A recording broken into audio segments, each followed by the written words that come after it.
Alrighty, folks, we have a new album review for you today, and this one is The Darkness Dreams on Toast. It's their first album in 4 years, which is actually quite a stretch. They haven't, since they reformed back in 2012. I think one time they took 3 years to make an album. All the other ones have been pretty much every 2 years. I guess we're going for kind of a Rolling Stones type thing there, with only two band members on the album cover. Nice, they gave the drummer and bass player some face time. That's Rufus Tiger Taylor, son of the Queen drummer. And then Frankie Poullain, the bass player. Not much going on. This may be one of the weakest booklets you'll ever see. It looks like the cover was ripped off and just thrown in there. It's basically just lyrics, some credits, some thank yous. That's about it. So really, outside of these pictures way back here, there and there, those are the only pictures of Dan and Justin Hawkins on here. So anyway, Dreams on Toast. I don't know what that means. Possibly a play on words for beans on toast. The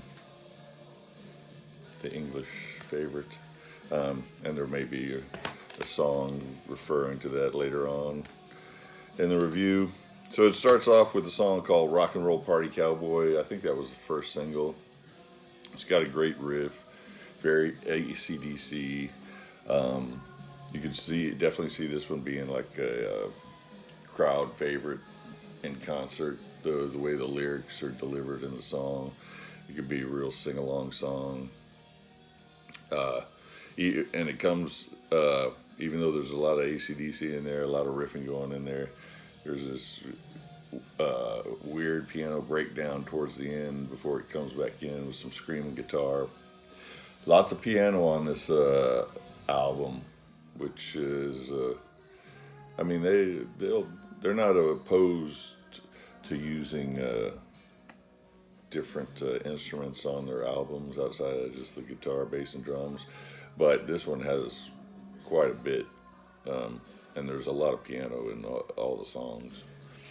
I Hate Myself is the next one. I think it was the second single. It's the best song on the album, in my opinion. It's fast, it swings, it's got a really catchy chorus. It's got a little saxophone solo in there. And yeah, it's really catchy. Typical Darkness crowd pleaser. Probably the best song on the album. Closes with a nice guitar solo. Then the next song is called Hot on My Tail. And I said that Dreams on Toast, maybe a play on word on beans on toast.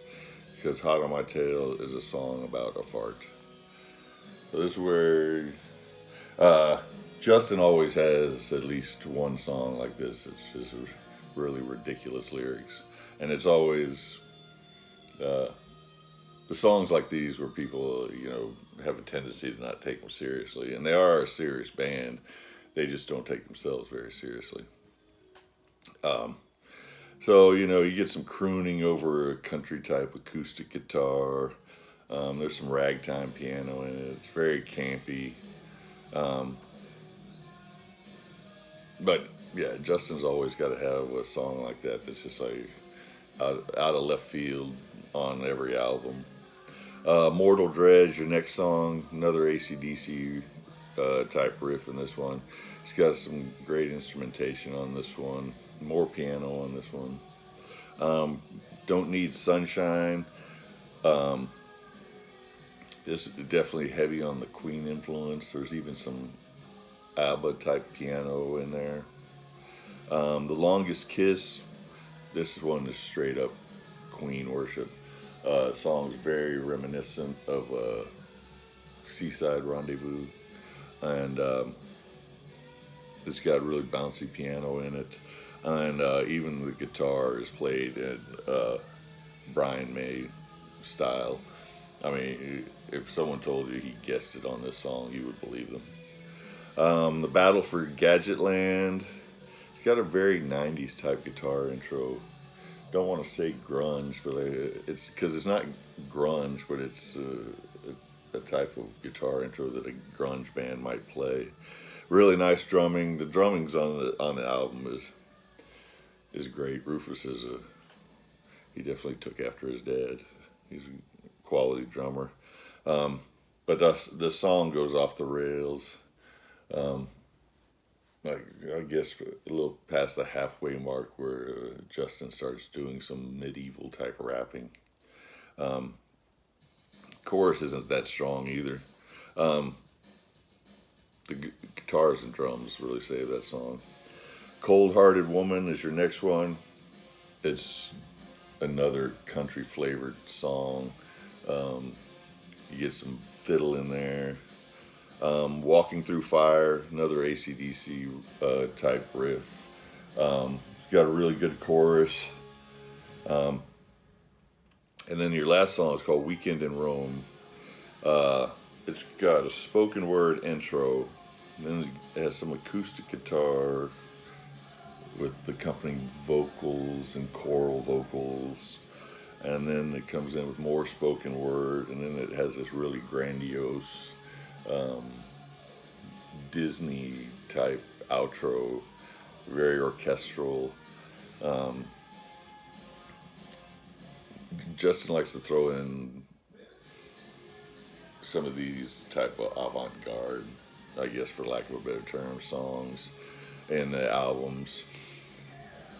The last four, I would say, we're seeing the Darkness get away from being AC/DC band with Queen influence. They're becoming more of a Queen band with AC/DC influence. I, for one, miss the harder edge of the first four albums as opposed to what the last four albums have been.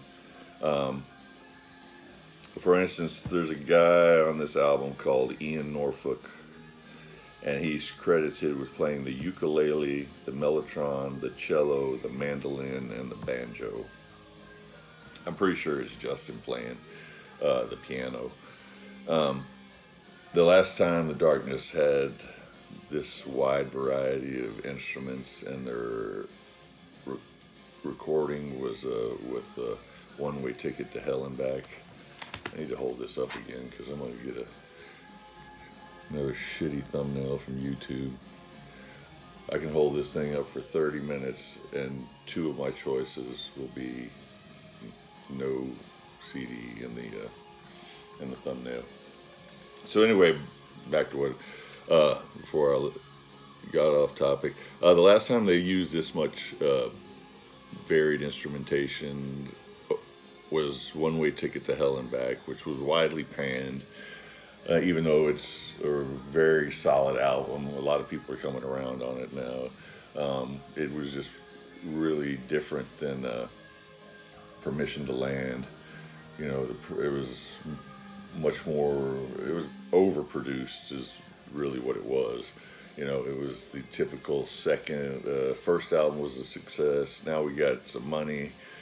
Now let's spend all this money in the studio and play around with all these different instruments and song structures and everything else. And it was just quite a departure from Permission to Land. But it was, even though there was a lot of experimentation in that album. There was still a lot of solid songs in that one. There was solid, half the album was really solid rockers on it that saved it from some of the more experimental tracks. This one does not have the rockers to back up the experimental tracks. You basically have about 2 rockers on here, maybe a couple of mid-paced ones, and then you have the rest that are just kind of middling. So there's some good guitar solos in it, but not enough guitar solos in it.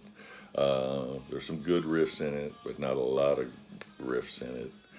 So if I was to rank this, do a Darkness album ranking, I would have to put this one just above Pinewood Smile at the bottom of the list. Just below Motorheart, which was their last release in 2021. So they're trending downward, in my opinion. Their first 4 albums would be in the top 4 of my ranking, and their last 4 albums would be in the bottom 4 of my ranking, with this one coming in second to last.